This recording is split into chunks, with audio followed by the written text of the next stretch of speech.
We're joined today by Jeff Massarjian, Executive Director of the Armenian Tree Project, who is in town during the fall planting season. Jeff, thank you so much for joining us. And, of course, you know that it's supposed to snow today, so let's start with that. How does that help out your process? Well, it's kind of interfering with the process.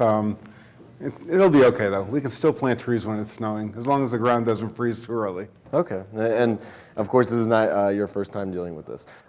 Jeff, we'll talk a little bit about planting season. Maybe you can give us an overview of what's important and what's different this year for ATP. I know you've been with the project for 10 years, and the organization has been around for about 16 or 17 years.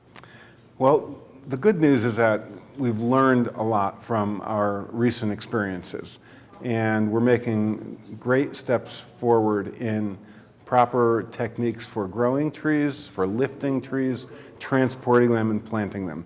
Trees are very, very delicate living creatures, and if you're not very careful at each step of the process, then it's going to contribute to the mortality rates. So we're dissecting it little by little. We're working with experts, and I think that we're going to be at a point where we're doing it absolutely right. There are two parts to the process in what you guys are trying to do. There's trees, and then there's people. And maybe sometimes the trees are easier to work with than the people. What are some of the challenges, especially when you're planting in regions, towards education, towards making sure everybody understands what you're doing and why what you're doing is important? Well, you know, in the past, we would just go gangbusters. We'd find a site, sign an agreement with the mayor of a village, and fence in a huge area and then just plant it. Now, of course, without taking the time to work with the community to educate them on why we're doing this, what the value of the forest is, why it's important, we end up running into conflicts because usually we end up planting on land that was used previously as grazing land.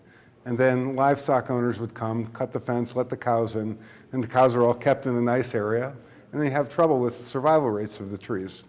So one of the things that we want to do now is to work with these communities to build human capital, to educate the kids, to educate the community members to understand what it is that we're doing and why it's important to the survival of this nation. And how is that process going? I think it's going very well. The children in particular love nature. Kids are great. I mean, you know, they just have a natural affinity for animals and for trees and for flowers. They're already part of the process. What we're doing now is working with community members and beginning to put together training sessions on what sustainable forest management is, so that communities that are adjacent to the forest can actually develop the skills to manage their forests in a way that they can use the trees but not kill the forest simultaneously. At the moment, although I know you have future plans with adults, but at the moment most of your education is with children, correct? Correct. And though that's fantastic for the future, the one thing that we often struggle with is how do you convince adults that it's better to let a tree stay in the ground or plant more trees for reasons other than cutting them down to heat their home or cutting them down to sell them. The immediate benefit of a tree is sometimes lost on the environmental benefit over time. Well, you know, that's very true because, I mean, when you're in the work of planting trees and growing forests, it's very long-term work. You don't see the benefits of your effort for 15, 20, 30 years. And that's a new way of thinking here. Because particularly in the regions, people are living in extreme poverty, and thinking about the future is not part of their daily existence. And from my point of view, that's why we want to work with the kids, because if you talk to people about their children and about their grandchildren, then they begin to think differently, that you have to keep these natural resources for your family so that they can survive in the future. Have you noticed that the challenge has magnified in, say, the last 3 years, specifically since 2008 because of global recession? We looked at statistics in the past that saw that over these last 3 years, cutting has gone up a little bit, forest fires have gone up a little bit. Have you noticed there's a challenge?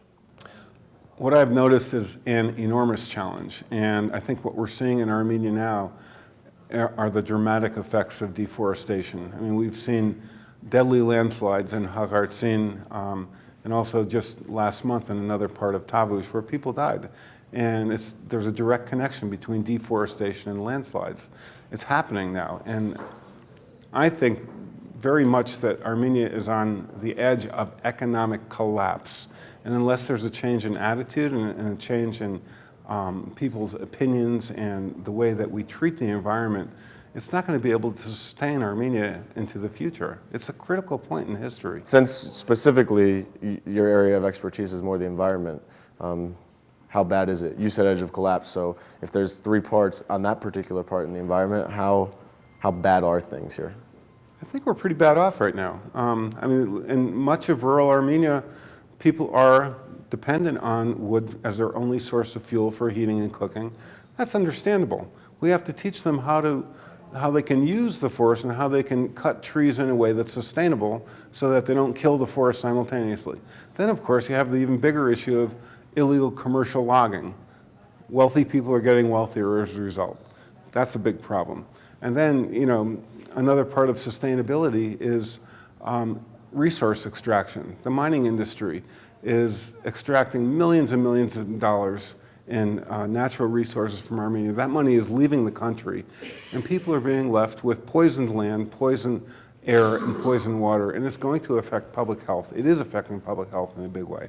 One thing that I find very encouraging is that there is a growing sense of activism, not only among youth, but even down in Kapan, where people were standing up when there were news of a uranium mine that was going to be put there. And people in the villages said, you know what, if you do that, we're going to block the road to Iran. We had nothing to do with that, but it was just so great to see people become empowered. Yeah, for sure. I think this bridges into our last point. If sustainability is the goal, how does ATP fit into that, and what are you trying to do towards planning for that in the future?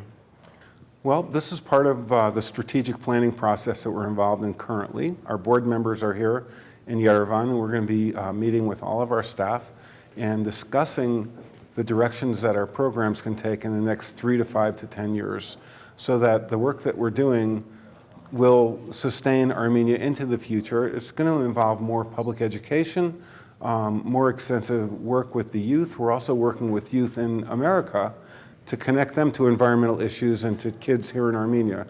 Because we're taking the long view. I mean, it's not going to all be solved in our generation, in our lifetimes. So we're trying to prepare for the future so that we can create more environmental stewards. Jeff Massarjian, thank you so much for joining us. Thank you. We know you're here for another 4, 5, 6 days, so enjoy that. And keep us posted. If you're doing a strategic plan, we'd love to know what's going on in the future, and thank you for all your work.